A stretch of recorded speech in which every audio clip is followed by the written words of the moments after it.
कैसे आपको जॉब मिल सकती है या कैसे आपको इंटर्नशिप मिलती है, वो मैं आपको सब कुछ बताऊंगा, सब कुछ समझाऊंगा कि कैसे करना है। एंड पहले ये एक रूल बना लीजिए और दिमाग में रख लीजिए कि अकेडमिक्स या फिर आपके जो ग्रेड्स या मार्क्स होते हैं उससे आपका करियर या इंटर्नशिप पे कोई फर्क नहीं पड़ता। तो मैं सबको ये रूल क्लियर है या नहीं है, आप प्लीज बताएं मेरे को, तो मैं नेक्स्ट स्लाइड पे जाऊंगा। यस सर, क्लियर है। ठीक है, तो आपको क्या करना है कि आपको जॉब मिले या आपको इंटर्नशिप मिले या आप करियर में अपने अच्छे रहे या कुछ भी अगर आपको अचीव करना है तो क्या करना पड़ता है, तो आपको बाकियों से अलग होना है। क्या होना है? आपको बाकियों से अलग होना है। बाकियों से अलग होना मतलब आपको कुछ ऐसा आना चाहिए जो आपका जो रिक्रूटर है या फिर जो कंपनी है उनको लगे कि हाँ, इसको हमारे को अपनी कंपनी में चाहिए, ना कि कोई और। जैसे आप लोग अभी मेरे ख्याल से 20 लोग हैं, राइट? तो 20 लोग में से मैं आपके बैच में शायद से 200 लोग होंगे।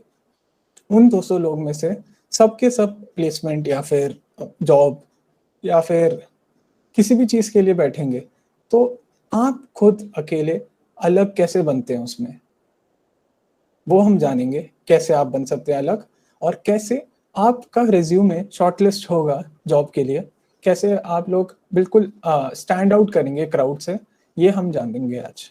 तो ये क्लियर है कि आज हम क्या करने वाले हैं? Yes sir, yes sir, yes sir. ठीक है, तो सबसे की पॉइंट है कि जॉब अगर आपको चाहिए उसमें है कि आपको प्रोग्रामिंग के बेसिक्स जानने होते हैं। क्या होता है, जैसे अगर हम 100 लोग हैं, एक फॉर एग्जांपल हम सब 4th ईयर के स्टूडेंट्स हैं एंड हम सबको जॉब चाहिए और हम सब जॉब के लिए बैठते हैं, सेम जॉब के लिए। बट उनमें से मैं श्योर हूँ कि 5 या 10 ही बच्चे होंगे जिनको अपने बेसिक्स या प्रोग्रामिंग के मेन कॉन्सेप्ट क्लियर हो। तो जब भी हम कुछ सीखना चाहते हैं या कुछ भी करना चाहते हैं, अपने से हमेशा 3 क्वेश्चंस पूछिए। वाई, मैं क्यों कर रहा हूँ ये, व्हाट, इसको करने से क्या होगा, और ये कैसे करना है, हाउ। ये 3 क्वेश्चंस अगर आपके पास है और इनके आंसर्स आपके पास है तो आप कोई भी चीज़ अचीव कर सकते हैं। अब प्रोग्रामिंग के बेसिक्स क्या होते हैं वो हम डिस्कस कर लेते हैं। तो प्रोग्रामिंग के बेसिक्स सिर्फ और सिर्फ वेरिएबल टाइप्स कौन से होते हैं एंड इफ कंडीशन कैसे लगाते हैं, लूप्स क्या होते हैं, सिर्फ ये बेसिक्स नहीं होते। असली बेसिक्स ये होते हैं कि आपको पता हो कि आपका प्रोग्राम चल क्यों रहा है।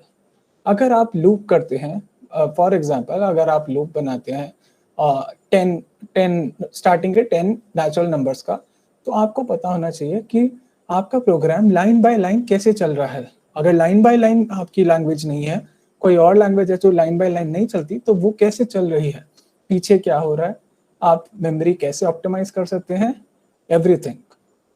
तो ये सब अगर आपको जब पता होता है, जो कि स्टार्टिंग से शुरू होता है from what is a CPU till how to write a palindrome और how to make an anagram, ऐसे वाले क्वेश्चंस तक, वो सब कॉन्सेप्ट्स अगर आपके क्लियर है तो आपको कोई भी जॉब लेने से रोक नहीं सकता। क्या मैं यहाँ तक क्लियर हूँ सबके लिए? Yes sir, it's clear. Okay okay, मैं गलत पीपीटी उठा लिया, मैं दूसरी वाली लगाता हूँ, एक सेकेंड, सॉरी।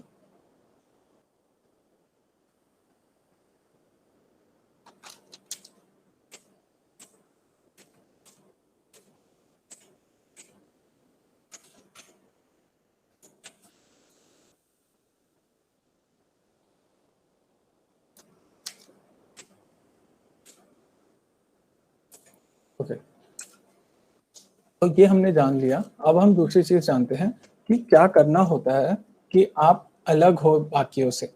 आपको रियल वर्ल्ड प्रॉब्लम सॉल्व करनी है। कोई मुझे बता सकता है कि अभी इस वक्त पे क्या रियल वर्ल्ड प्रॉब्लम है जो पूरी दुनिया झेल रही है? कोई आंसर करेगा? कोविड-19।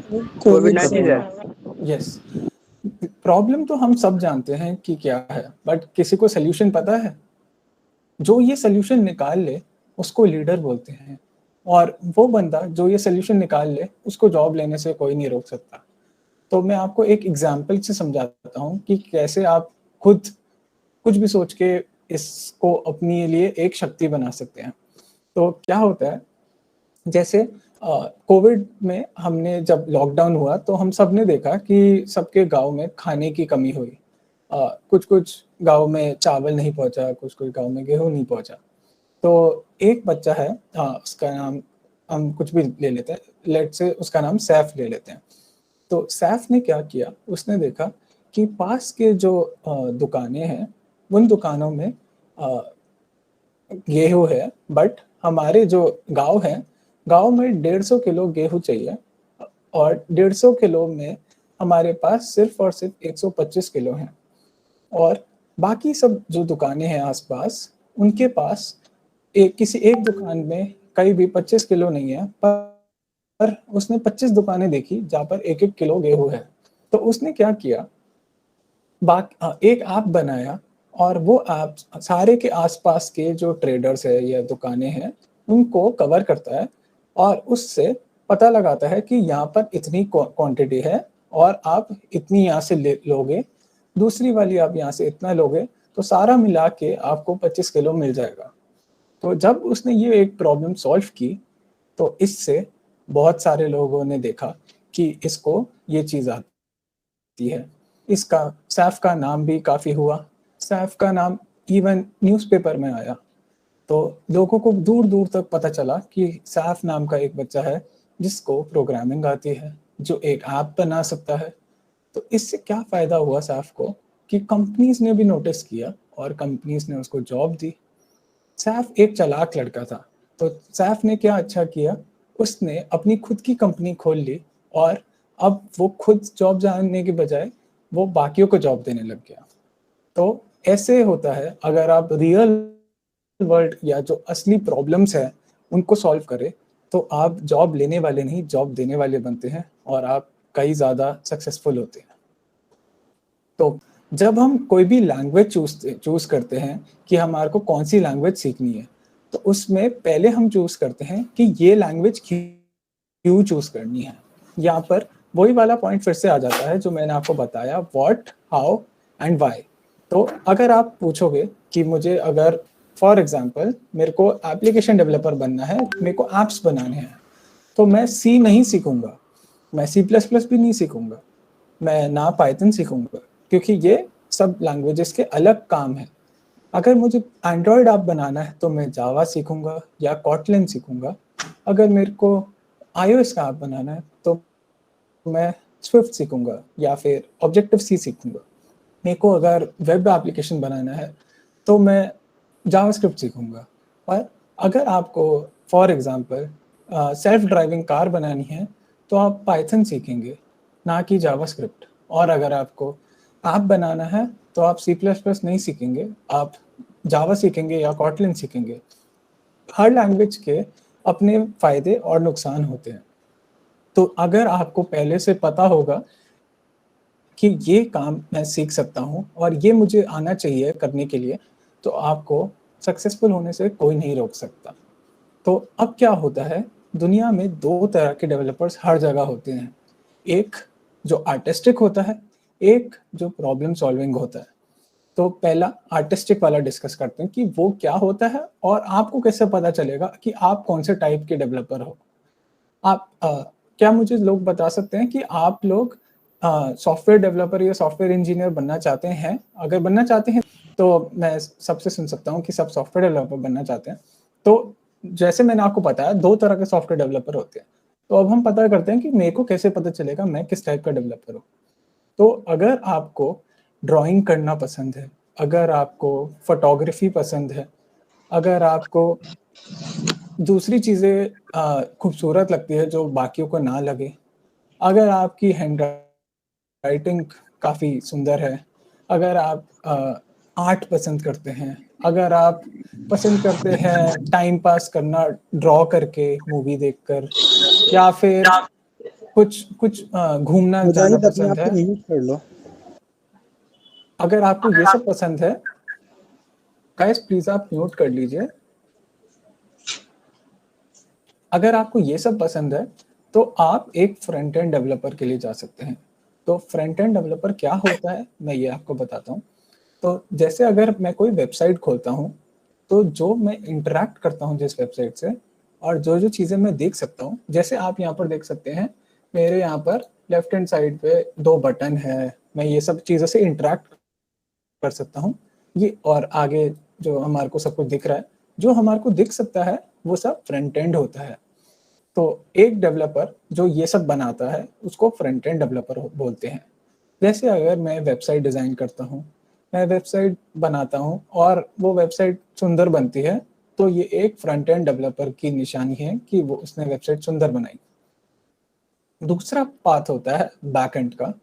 बैकएंड डेवलपर कैसे हमारे को पता चलेगा कि मैं एक बैकएंड डेवलपर के लिए ज़्यादा कैपेबल हूँ या ज़्यादा उसके लिए मैं जा सकता हूँ।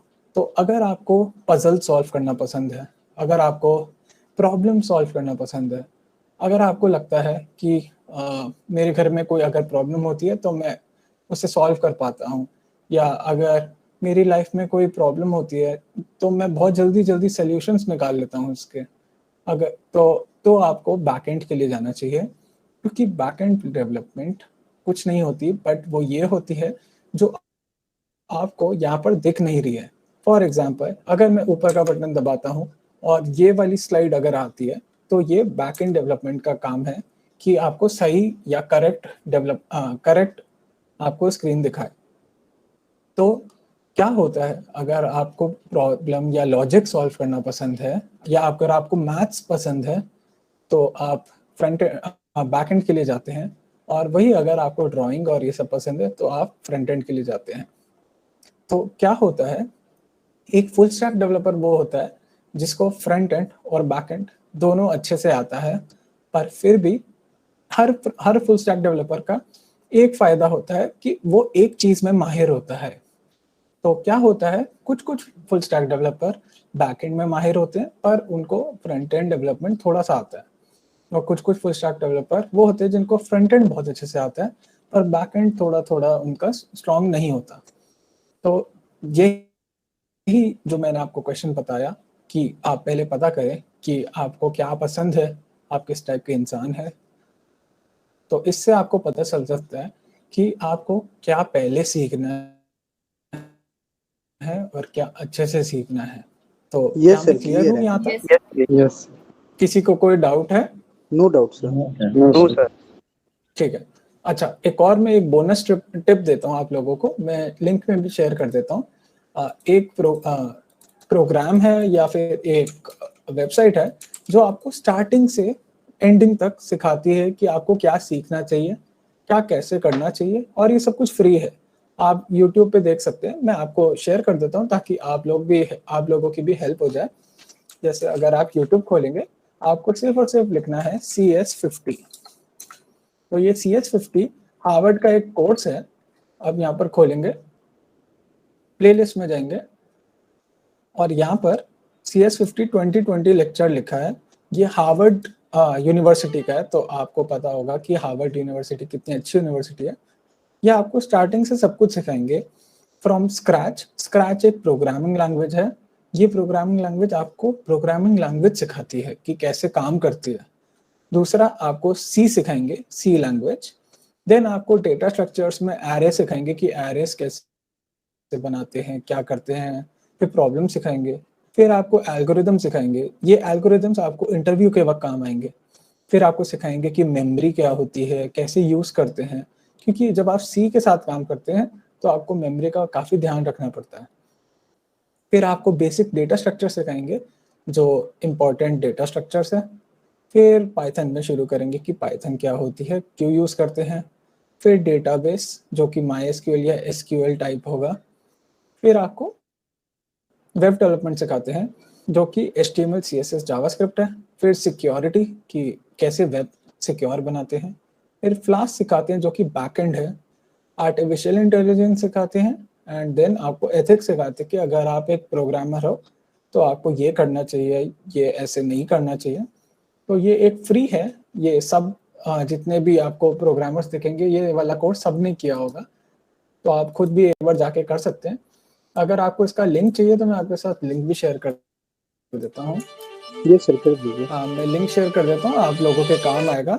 ऐसे और भी कई सारे फ्री ऑनलाइन रिसोर्सेज हैं जो मैं आपके साथ शेयर कर दूंगा, तो वो आपके भी काम आ जाएगा। ये मैं शेयर करता हूँ। ओके, तो इसका मैंने आपके साथ लिंक शेयर कर दिया है। और बाकी जो चीज़ें हैं मैं उनका भी शेयर करता हूँ जब हम वहाँ तक पहुँचेंगे। तो हम लास्ट में थे front end and back and पे। और एक और चीज़, जब आप मेरे से इसके जब सेशन खत्म हो जाएगा तो हम एक क्वेश्चन आंसर सेशन रखेंगे, तब आप मेरे से कुछ भी पूछ सकते हैं, मैं आपके साथ डिस्कस करूंगा, आपके साथ रिसोर्सेज शेयर करूंगा कि क्या आप यूज़ कर सकते हैं फ्री में सीखने के लिए, एंड जहाँ आपका इंटरेस्ट है आपको क्या करना चाहिए वो सब भी हम शेयर करेंगे। अब हम नेक्स्ट पॉइंट पे जाते हैं। तो नेक्स्ट पॉइंट है कि अपना रेज्यूमे अपडेटेड रखें। तो क्या होता है कि रेज्यूमे सबके पास होता है, बट क्या होता है जब आप रेज्यूमे अप्लाई करते हो एक जॉब के लिए, फॉर एग्जांपल मेरे को टीसीएस में बहुत मन है जॉब में अप्लाई करने के लिए, और मैंने टीसीएस में अप्लाई किया। अब क्या होता है, अगर आप टीसीएस पे अप्लाई करते हो तो सिर्फ आप नहीं हो, आपके कॉलेज के भी 1000 लोग होंगे। आपके कॉलेज के नहीं तो आपकी यूनिवर्सिटी के होंगे, यूनिवर्सिटी नहीं तो आपके टाउन के, देन आपकी सिटी के, इवन कंट्री के। तो अगर आपका एक रिज्यूमे है तो आपके साथ max minimum two minimum 5 lakh और रिज्यूमे भी जाते हैं। तो आप ऐसा क्या करोगे कि वो आपका रिज्यूमे चूज करे रादर देन किसी और का। तो मैं आपको पहले एक पॉइंट बताता हूँ कि कैसे कंपनीज चूज करती है रिज्यूमे। जब आप अपना रिज्यूमे अपलोड करते हो उसके बाद क्या होता है, उनके पास एक सिस्टम होता है, उस सिस्टम में वो रिज्यूमे पहले ही छट जाता है। तो क्या होता है, जो आपका रिज्यूमे आप अपलोड करते हो उसमें वो देखते हैं कि मैं अगर फॉर एग्जांपल टीसीएस में अगर फ्रंट एंड डेवलपर की जॉब ओपनिंग है और उसमें आपने रिज्यूमे डाला है, तो क्या होता है उनके सिस्टम में ये लिखा होता है कि अगर रिज्यूमे में HTML, CSS, जावास्क्रिप्ट ये सब अगर कैंडिडेट को आता है तो ही उसका रिज्यूमे नेक्स्ट प्रोसेस पे भेजे, वरना उसका रिज्यूमे डिलीट कर दीजिए। तो आधे से ज्यादा रिज्यूमे, जो 5 लाख रिज्यूमे हमने देखे, उसमें से 2.5 से 3 या इवन 4 लाख रिज्यूमे ऐसे वेस्ट हो जाते हैं। वो जो 1 लाख बचते हैं, जो 4 लाख चले गए उसमें से बचे 1 लाख। 1 लाख में वो देखते हैं कि क्या वो एक्सपीरियंस है इसके पास। अब हर जॉब में लिखा होता है कि वो फ्रेशर होना चाहिए या उसके पास 2 साल का एक्सपीरियंस होना चाहिए। तो जो लिखा होता है उसके हिसाब से जो उसका रिज्यूमे है वो सिलेक्ट होता है।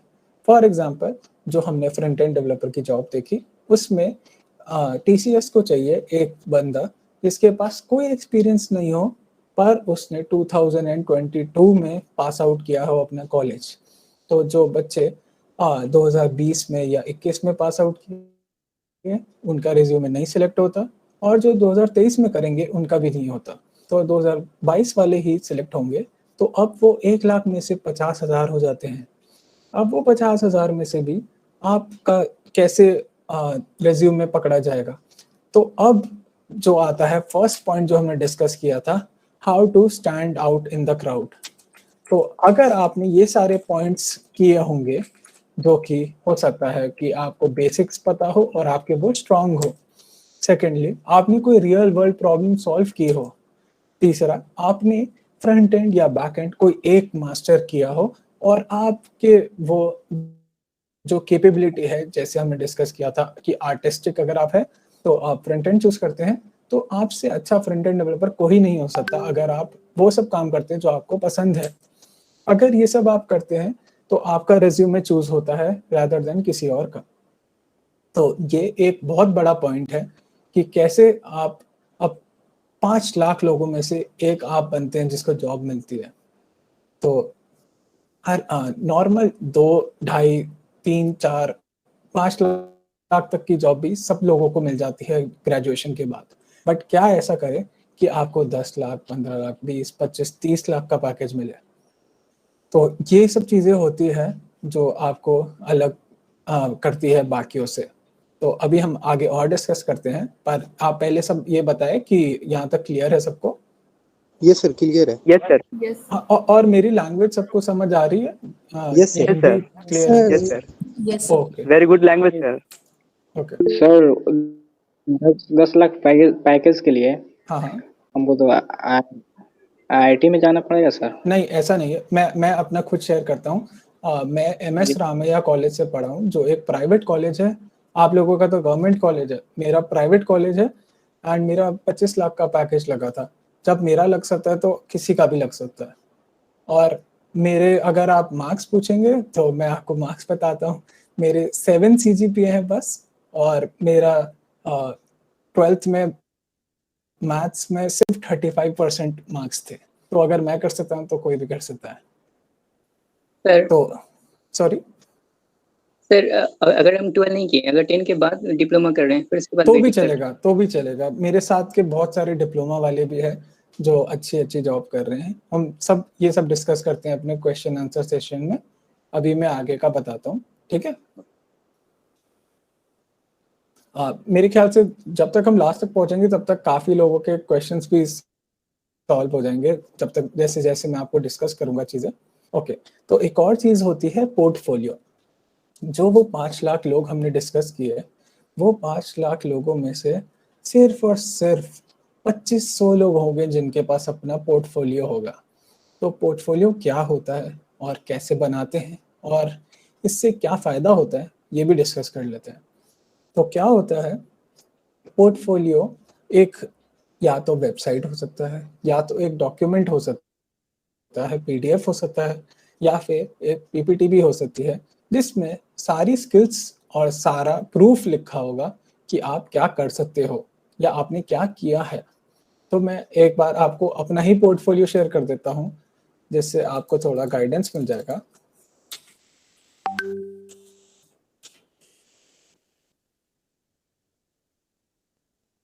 तो सबको विजिबल होगा। ये मेरा खुद का पोर्टफोलियो है, piyushmehta.com।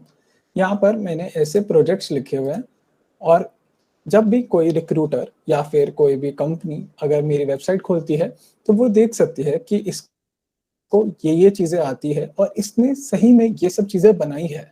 फॉर एग्जाम्पल, मैंने अगर एक वेबसाइट बनाई है तो वो खोल के देख सकते हैं कि हाँ, इसने ये वेबसाइट बनाई है और ये ऐसे काम करती है। तो जब वो देखेंगे कि इसने जो काम किया है वो असली में चलता है और ऐसे ऐसे चीज़ें टेक्नोलॉजीज यूज़ की है, जैसे मैंने यहाँ नाम भी लिखा है टेक्नोलॉजीज का, तो इससे उनको लगता है कि हाँ, इसको ये चीज़ें आती है और ये हमारी कंपनी में भी ये सब काम कर सकता है। तो जब आप अपना पोर्टफोलियो बनाते हैं, उससे ये फ़ायदा होता है कि आप वो 5 लाख में से 2500 में आ जाते हैं। अब वो 2500 में भी आपको लड़ झगड़ के आगे बनना है, और अच्छी जॉब के लिए आपको क्या करना है वो अभी हम और डिस्कस करते हैं। पर अभी तक के लिए ये पोर्टफोलियो वाली बात क्लियर होगी मेरे ख्याल से। क्या ये क्लियर है? यस सर क्लियर है। ठीक है। Yes. तो Yes, अब एक और चीज़, क्योंकि हम सब जानते हैं कि आप सब लोग फ्रेशर्स हैं एंड आप सब लोग कॉलेज में हैं, एंड Yes, sir. आप सब लोगों के पास कोई ऐसा इंडस्ट्री वाला प्रोजेक्ट नहीं होगा। तो पोर्टफोलियो में क्या डालें, ये भी एक क्वेश्चन है। तो क्या होता है, जब आप पोर्टफोलियो बनाते हो वो खुद एक इतनी बड़ी स्किल है, एक इतना कुछ आपको सीखने को मिलता है जब आप पोर्टफोलियो बनाते हो। तो मैं एक बार फिर से अपनी वेबसाइट दिखाता हूँ। जब मेरे पास कोई प्रोजेक्ट नहीं था, मैंने अपने पोर्टफोलियो में सबसे पहले अपनी खुद की वेबसाइट ही डाली कि मैंने ये 2017 में बनाई थी एंड मैंने ये टेक्नोलॉजी यूज़ की। तो अगर आप खुद के पोर्टफोलियो में अगर ये भी डालते हैं कि ये मेरा पोर्टफोलियो है, ये मैंने खुद से बनाया है, तो ये भी आपका खुद का एक प्रोजेक्ट बन जाता है। तो इसलिए जब भी आपको कुछ सीखना हो, अपना खुद का पोर्टफोलियो ही बनाना एक वाइज डिसीजन रहेगा, क्योंकि इससे आपको काफ़ी कुछ सीखने को मिलता है। तो आई थिंक मेरे ख्याल से यहाँ तक सब कुछ क्लियर होगा सबके लिए। तो हम नेक्स्ट पे जाते हैं। फिर आता है एक इम्पॉर्टेंट टॉपिक, एंड एक और इम्पॉर्टेंट, जो वो 2500 में से आप 100 में जा सकते हैं। वो 2500 से 100 में जाने के लिए एक इम्पॉर्टेंट चीज़ है जिसे बोलते हैं गिटहब। आप में से किस किस ने गिटहब का नाम सुना है? क्या कोई मेरे को बता सकता है? सर नाम तो सुने हैं बट इसके बारे में आइडिया कुछ नहीं है सर। अच्छा, और किसी को आइडिया है गिटहब के बारे में तो मेरे को बताए। सर बस इतना पता है, उस पे प्रोफेशनल लोगों ने अपना आईडी बनाया हुआ है, उस पे बस इतनी ही जानकारी है सर। अच्छा, चलो ये भी बहुत बड़ी बात है अगर आपको पता है। आधे से ज्यादा लोगों को पता भी नहीं होता, तो जिनको नहीं पता होता आप उनके काफी आगे हैं, तो इसके लिए तालियां। और क्या है गिटहब, वो हम डिस्कस करते हैं। तो क्या होता है गिटहब में, आप सब लोग अपने प्रोजेक्ट्स डालते हैं। ये भी एक पोर्टफोलियो की तरह है, पर ये जो आप प्रोजेक्ट्स डालते हैं वो प्रोजेक्ट को कोई भी देख सकता है और कोई भी बदल के चेंज करके कुछ भी कर सकता है। तो इससे ओपन सोर्स डेवलपमेंट होती है। तो अगर आप देखा जाए तो आप वो सबसे बड़ा अगर ओपन सोर्स प्रोजेक्ट में बताऊं तो आपको हैरानी होगी कि एंड्रॉयड, जो एंड्रॉयड सॉफ्टवेयर है या ओएस है, वो ओपन सोर्स है। इवन आप भी एंड्रॉयड के लिए काम कर सकते हैं और मैं भी कर सकता हूँ। तो आधे से ज़्यादा लोगों को ये सब चीज़ें पता ही नहीं होती, और जिनको पता होती है उनकी प्रोफाइल आगे और 2500 से 100 में चली जाती है।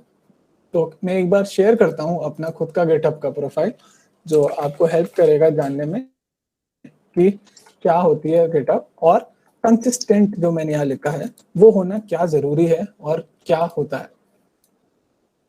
तो ये मेरी गिटहब की प्रोफाइल है। इसमें सारे के सारे जो मैंने प्रोजेक्ट्स किए हैं वो लिखे होते हैं। मैंने कब कब काम किया है, कब नहीं किया पूरे साल में, ये आप देख सकते हैं। अगस्त से लेकर जुलाई तक, ये 2020 का अगस्त है और ये 2021 का जुलाई है जो अभी चल रहा है। तो ये किस किस दिन मैंने काम किया है, कौन से डेज काम किया है और क्या क्या काम किया है, इसमें सब लिखा होता है।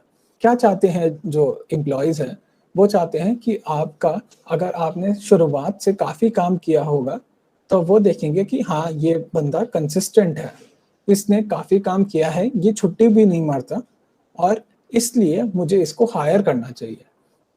तो ऐसे आप वो 100 से 10 में पहुंच सकते हैं। तो क्या होता है, सिर्फ और सिर्फ मैंने 1 महीने काम किया उससे फर्क नहीं पड़ेगा। आप देख सकते हैं यहाँ 2016 से हैं, तो अगर मैं 2020 में जाता हूँ तो मैं 2020 में भी काफ़ी काम किया हूँ, 19 में देखा तो 19 में भी किया हूँ, 18 में भी किया हूँ।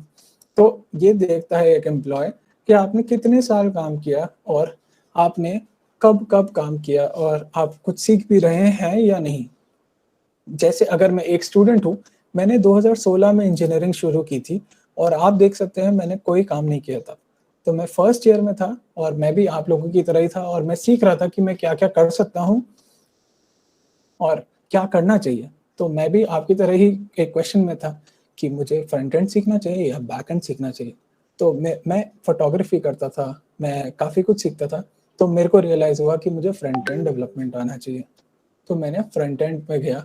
फिर 2017 से मैंने काम करना शुरू किया, मैं खुद सीखने लग गया। मैं रोज़ रोज़ कुछ ना कुछ, बच्चे घूमने जाते थे मैं सीख रहा होता था। मैंने काफ़ी कुछ चीज़ें सीखी। फिर उसके बाद ऐसे दिन पर दिन करके मैंने काफ़ी कुछ अच्छा सीखा, और 2019 में मेरे को अच्छी जॉब मिली मेरे यहाँ से। मैंने जॉब ढूंढी और मैंने फिर 2020-21 अभी तक मैं काम कर रहा हूँ वहाँ पर। तो ऐसे होता है कि अगर आप कंसिस्टेंट रहे, अगर आप रोज़ काम करें और रोज़ सीखें, तो आपको कोई भी नहीं रोक सकता जॉब लेने से। तो अभी तक मैं क्लियर हूँगा। अगर आपको कोई डाउट है तो मेरे से पूछिए अभी। नो सर, कोई डाउट नहीं है सर। नो ठीक है, सर। मैं अपने लिंक्स भी शेयर कर देता हूँ अगर आपको मेरे लिंक्स चाहिए। यस सर, गिटहब का भी शेयर कर हाँ, दीजिएगा। मैंने सबका कर दिया है। मैं अपना यूट्यूब का भी शेयर कर रहा हूँ, वेबसाइट, गिटहब, लिंक्डइन, सब कुछ। आप मेरे को कैसे भी कांटेक्ट कर सकते हैं। अगर ये जो वेबिनार है ये खत्म होगा उसके बाद भी आप मुझसे कोई भी डाउट पूछ सकते हैं। मैं हैप्पी हूँगा आप सबके डाउट सॉल्व करने के लिए, सर कि आपको कैसे भी गाइड करना। हाँ जी सर, बोलिए। ये जो फ्रंट एंड बैक एंड जो आप बता रहे हैं, तो इजी लैंग्वेज में इसे हम ऐसे समझ सकते हैं जैसे फ्रंट एंड शुरू की खूबसूरती और बैक एंड मतलब पीछे की लॉजिक कोडिंग, बिल्कुल सही बोला। ना सर? हाँ जी, बिल्कुल ये सही तो बोला सर आपने। ये तो वेबसाइट के अंदर भी होती है, ऐप के अंदर भी होती है, हर चीज हर के चीज अंदर में, भी हर होती चीज है। में, यस सर। सॉफ्टवेयर में हर चीज में फ्रंट एंड और बैक एंड होगा ही होगा। बिना यस सर। बैक एंड के फ्रंट एंड अधूरा है और बिना फ्रंट यस एंड के बैक एंड अधूरा है। दोनों यस सर। चीजें ही इक्वली इम्पोर्टेंट है, और दोनों ही सेक्टर में भर भर के जॉब है। ऐसा कोई भी नहीं यस है कि जॉब नहीं मिलेगी आपको। बस आपको स्किल्स आनी चाहिए। Yes sir, okay sir. तो अब एक और टॉपिक और एक चीज जो आधे से ज्यादा बच्चे फेल करते हैं इस चीज में। तो क्या होता है, स्टूडेंट्स वो काम करने लग जाते हैं जिसका सबको नाम सुना होता है। जैसे आजकल आपने देखा होगा कि हर किसी को एआई सीखना है, हर किसी को मशीन लर्निंग सीखना है, हर किसी को ब्लॉकचेन सीखना है। क्या ये सच है या नहीं है? आप में यस से सर। काफी सारे दोस्त Yes, होंगे sir, आप yes. लोगों के यस कि उसको वो एआई कर रहा है, मैं भी एआई कर लेता हूँ। वो सर। मशीन लर्निंग कर रहा है, मैं भी मशीन लर्निंग कर लेता हूँ। तो अगर आप ऐसे जाएंगे तो आप कभी कुछ नहीं सीख पाएंगे। और आपको ऐसा भी नहीं करना कि अगर कोई बोलता है कि इस चीज में स्कोप है, जैसे अगर आपका दोस्त बोलता है कि ब्लॉकचेन में स्कोप है और आप ब्लॉकचेन करने लग जाते हैं, ये बिल्कुल गलत तरीका है ढूंढने का। आपको वो करना है जो आपको पसंद है करना, जिसमें आपको मजा आता है करने में। तो आपको कोई नहीं रोक सकता एक अच्छी जॉब लेने से। तो क्या हो सारे ऐसे कंपनीज वाले जो आपको सर्टिफिकेशन देते होंगे। फॉर एग्जांपल कोई AWS सिखा रहा होगा, कोई आपको फुल स्टैक डेवलपमेंट सिखा रहा होगा, कोई आपको पाइथन सिखा रहा होगा, और हर कोई आपको बोलेगा कि हम आपको सर्टिफिकेट देंगे, हम आपको सर्टिफिकेट देंगे इस चीज़ के लिए, इसलिए आपको करना चाहिए। जो अगर आपको कंपनी बोले कि हम आपको सर्टिफिकेशन देते हैं पैसे लेकर और हम आपको सर्टिफिकेशन देंगे, उससे आपको फायदा होगा, तो मैं आपको बता दूं ये नंबर 1 फ्रॉड है और आपको कोई फायदा नहीं होगा सर्टिफिकेशन से। सर्टिफिकेशन से ना कभी किसी की जॉब लगती है और ना कभी किसी की जॉब जाती है। और अगर आपको कभी भी सीखने के लिए अगर आपको पैसे देने पड़ रहे हैं सॉफ्टवेयर में, तो वो नंबर 1 फ्रॉड है। आपको कभी भी किसी भी चीज़ के लिए पैसे देने की ज़रूरत नहीं है। अगर आपका कोई सर्टिफिकेशन कोर्स फ्री है तो फिर भी आप सोच सकते हैं कि आपको करना चाहिए। बट अगर सिर्फ और सिर्फ सर्टिफिकेशन के लिए अगर आप किसी चीज़ के लिए जा रहे हैं, तो प्लीज़ अपने दिल से 2 बार पूछे और पूछे कि आप क्या इससे आपको जॉब लगेगी। मैं पक्का श्योर हूँ आपको दिल यही बोलेगा कि नहीं लगेगी, क्योंकि उससे जॉब नहीं लगती। जॉब सिर्फ और सिर्फ स्किल से लगती है, जो आपको आती है अगर आप मेहनत करते हैं और कंसिस्टेंट रहते हैं। और जो अभी तक हमने ऊपर चीज़ें देखी है कि बेसिक्स सीखते हैं, रियल वर्ल्ड प्रॉब्लम्स सॉल्व करते हैं, सही 5 चूज करते हैं कि जो आपको पसंद है, और अपना रिज्यूमे अपडेटेड रखते हैं, पोर्टफोलियो बनाते हैं और गिटहब में एक इम्प्रेसिव प्रोफाइल बनाते हैं या कंसिस्टेंट रखते हैं, तो ही आपको स्किल्स आती है। अदरवाइज अगर आपको कोई बोले कि आप मेरे को 5000 रुपीज़ दो और मैं आपको सब सिखाऊंगा और आपको स्किल्स आ जाएगी और सर्टिफिकेशन आप 1 या फॉर एग्जांपल 2 महीने में सीख सकते हो और आपकी जॉब लग जाएगी, तो ये स्कैम है। किसी को भी सक्सेस दिन पे दिन या रात भर में नहीं मिलता। सक्सेस रोज थोड़ा थोड़ा काम करने से मिलता है, ना कि उसी वक्त। अगर आपको उसी वक्त कुछ सक्सेस मिल रहा है, या फिर फॉर एग्जांपल अगर आपको आज 1 लाख रुपए मिल जाते हैं, और या फिर आपको 25-25 हजार करके हर महीने मिलते हैं 4 महीने के लिए। अगर आपको 25,000 4 महीने के लिए मिलते हैं तो वो सिक्योर्ड रहते हैं। पर अगर आपको अभी 1 लाख रुपए मिल जाते हैं, वो लॉटरी होती है और वो रिस्क से मिलती है। तो अगर आपको हाथ के हाथ बिना किसी मेहनत के जॉब मिल जाती है, तो आप वो जॉब में भी टिक नहीं पाते, क्योंकि आपके पास स्किल नहीं होती।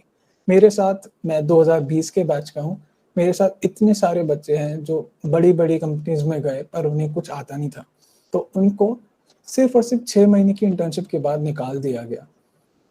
तो ऐसा ही होता है अगर आपके पास सर्टिफिकेशंस होगी बट स्किल्स नहीं।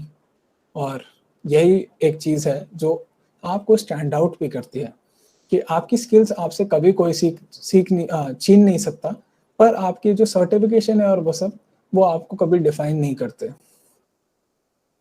सर्टिफिकेशन से एक कैटेगरी ऑफ पीपल जो होती है उनको फायदा होता है, जो लोग ऑलरेडी काम कर रहे हैं। फॉर एग्जाम्पल, मैं अगर जॉब कर रहा हूँ और मेरी जॉब में AWS की रिक्वायरमेंट है, और मैं अगर AWS की सर्टिफिकेशन ले लेता हूँ, तो मेरे को ये फायदा रहेगा कि मेरे कंपनी वालों को कंफर्म हो जाएगा कि इसको AWS तो आता है और ये AWS में अच्छे से काम कर सकता है।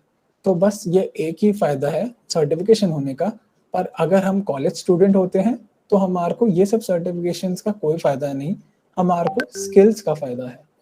अब मैं एक और आपके साथ एक लिंक शेयर करता हूँ जहाँ पर आप फ्री में सर्टिफिकेशन, पर वो सर्टिफिकेशन आपको लेने के लिए आपको अपना जी जान लगाना पड़ेगा और स्किल सीखनी पड़ेगी। तो एक वो वेबसाइट शेयर करता हूँ मैं आपके साथ, जिससे आप सब कुछ सीख सकते हैं।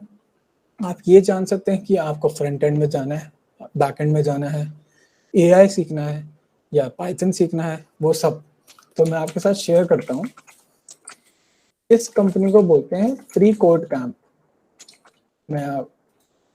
मेरी स्क्रीन विजिबल होगी अगर आप गूगल पे जाएंगे और लिखेंगे फ्री कोड कैंप, तो जो फर्स्ट आएगा ये आपको खोलना है और यहाँ पर ये खुद भी बताते हैं learn to code for free. तो ये एक नॉन गवर्नमेंट ऑर्गेनाइजेशन है जो आपकी भलाई चाहती है, ना कि अपनी खुद की। तो ये कोई कभी भी पैसे नहीं लेंगे आपसे। और 2014 से लेकर अब तक 40,000 स्टूडेंट्स ने जॉब ली है Apple, Google, Microsoft, Amazon, Spotify, ये सब कंपनीज में, जस्ट बिकॉज उन्होंने यहाँ पर सीखा और वो कंसिस्टेंट थे। तो क्या क्या सिखाते हैं ये लोग, ये देखते हैं। ये सिखाते हैं कि रिस्पॉन्सिव वेब डिज़ाइन क्या होता है, कैसे बनता है और क्या करना होता है। तो इसके अंदर भी बहुत सारी चीज़ें हैं, जैसे HTML और HTML5, उसके अंदर क्या क्या चीज़ें होती है वो भर भर के इन्होंने समझाई है। फिर है बेसिक CSS के अंदर क्या क्या होता है, कैसे करते हैं। और बेस्ट पार्ट है, इनमें से कोई सा भी एक भी लेक्चर नहीं है। अगर आप कुछ भी खोलेंगे, ये यहाँ साइड में लिखा है और आपको ये खुद करके दिखाना होगा कि आप ये कैसे कर सकते हो। और ये सीखना बहुत आसान है और ये बिल्कुल फ्री है। फिर आता है अप्लाइड विजुअल डिज़ाइन।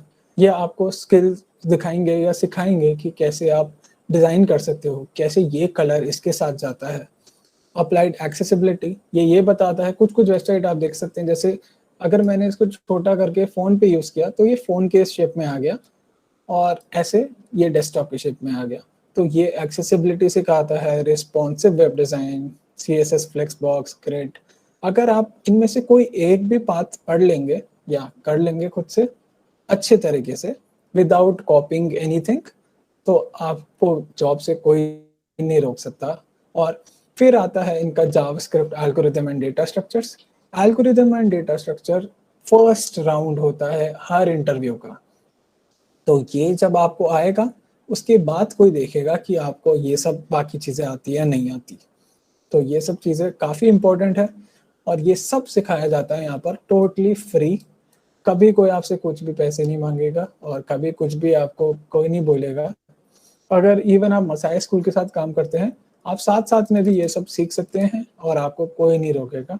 इसमें फ्रंट एंड लाइब्रेरी सिखाते हैं, data visualisation, API, quality assurance, scientific computing जिसको आर्टिफिशियल इंटेलिजेंस भी बोलते हैं, डेटा एनालिसिस जिसको डेटा साइंस भी बोलते हैं, information security and machine learning, ये सब सिखाया जाता है फ्री में। और ये कोई स्पॉन्सर नहीं है, कुछ नहीं है। मैंने भी यहीं से सीखा था थोड़ा बहुत, इसलिए मैं आपके साथ शेयर कर रहा हूँ। मेरे को इसका कोई कुछ फ़ायदा नहीं है, मैं सिर्फ आपके साथ शेयर कर रहा हूँ कि क्या ये चीज़ें आपको सर्टिफिकेशन की बजाय स्किल सिखाएंगी। तो वो चीज़ें हैं ये। तो क्या मैं यहाँ तक क्लियर हूँ सबके लिए? यस सर क्लियर है, किसी को डाउट है कोई? No doubt sir. No sir. ठीक है, ठीक है। तो जो हमने सारी चीज़ें अभी तक हमने डिस्कस की, उसमें सबसे इम्पोर्टेंट चीज़ है कंसिस्टेंसी, और उसको परसिवरेंस भी बोलते हैं। जो मैंने आपको बताया कि आपको रोज थोड़ा थोड़ा सीखना पड़ेगा, थोड़ा थोड़ा काम करना पड़ेगा, चाहे वो आप 1 घंटा निकालते हैं, चाहे वो आप 5 घंटे निकालते हैं, चाहे आप 15 मिनट निकालते हैं, वही जो आपका रिजल्ट बनता है साल भर, 2 साल भर, वो आपको सक्सेस दिलाता है, ना कि जो आप एक दिन में सिर्फ एक दिन के लिए करते हैं। अगर मैं एक दिन के लिए सिर्फ और सिर्फ HTML सीखता हूँ, मैं कभी HTML सीख ही नहीं पाऊंगा। ये आपने अपने रियल लाइफ में भी सीखा होगा। जैसे अगर आपका एग्ज़ाम होता है और एग्ज़ाम से एक दिन पहले अगर आप पढ़ते हैं, तो आपके मार्क्स बेशक आ जाए, पर आपको कभी वो समझ नहीं आएगा, या आपसे कभी बाद में पूछे तो आपको याद भी नहीं होगा कि आपने सीखा क्या था। और यही अगर आपने महीनों भर तक या पूरे सेमेस्टर तक अगर पढ़ा होगा, तो आपके मार्क्स भी अच्छे आते हैं और आपको बाद में याद भी रहता है और आप सोचते हो कि हाँ, ये मैंने अच्छा किया, और आपको अच्छा फील होता है। तो सेम चीज़ इसमें भी लागू होती है। और अब हम सब कुछ एक बार कंक्लूड कर लेते हैं कि पहले आपको सीखने हैं प्रोग्रामिंग के बेसिक्स, अपनी फाउंडेशन स्ट्रांग बनानी है। अगर बिल्डिंग का जो फाउंडेशन होती है वो स्ट्रांग बनती है तो ही बिल्डिंग स्ट्रांग होती है, नहीं तो वो बिल्डिंग भी गिर जाती है। दूसरा आपको इम्पॉर्टेंट है कि आपको रियल वर्ल्ड प्रॉब्लम सॉल्व करनी है। असली प्रॉब्लम सॉल्व करेंगे तो ही आप असली सिनेरियो या असली जॉब के लिए बैठ सकते हैं या जा सकते हैं। अगर आपको प्रॉब्लम्स नहीं दिख रही तो मैं आपको प्रॉब्लम्स भी दिखा सकता हूँ, हर जगह है प्रॉब्लम्स, बस आपको एक नजरिया होना चाहिए ढूंढने का प्रॉब्लम्स। सर एक एग्जांपल दे देते हैं। हाँ, मैंने आपको जैसे Yes, sir, yes, sir. Covid वाला प्रॉब्लम बोला था, वैसे आपको yes, sir. प्रॉब्लम कैसे चाहिए मैं ये भी दिखा सकता हूँ। गूगल करिए Yes, sir. कि real world problems for software development, अगर आप ये सर्च करेंगे तो भी आपको आ जाएगा। मैं स्क्रीन भी शेयर कर देता हूँ अपनी। मेरी स्क्रीन शेयर नहीं हो रही है क्या? No, No, sir. No, sir. ओ अभी just किया है। Okay, sorry.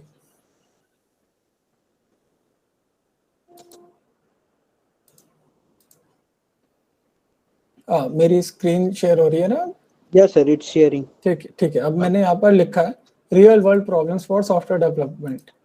इसका कोई सा भी लिंक खोल लीजिए, आपको सब में डिफरेंट डिफरेंट प्रॉब्लम्स दिखेगी और आप कोई सा भी सॉल्व कर सकते हैं। जैसे कार्बन फुटप्रिंट रिडक्शन, यू यहाँ पर लिखा भी है, you may start your morning with smart WiFi enabled coffee maker, it can set coffee strength but water is alarming low. अपने दिन की छोटी छोटी प्रॉब्लम सॉल्व कर सकते हैं। Maintenance of equipment, use based pricing models, ये तो काफ़ी हाई लेवल का है। इससे भी स्मॉल छोटे छोटे लेवल्स आप देख सकते हैं जो आपको हेल्प कर रहे। आप लिख सकते हैं Yes, sir. Project ideas for front end. तो आपको भर भर के क्वेश्चंस, भर भर के आपको टॉपिक्स मिल जाएंगे। जैसे किसी ने लिखा बिल्ड योर पर्सनल साइट, ये मैंने आपके साथ खुद ही शेयर किया था कि पोर्टफोलियो बनाना ये एक बहुत बड़ी स्किल है।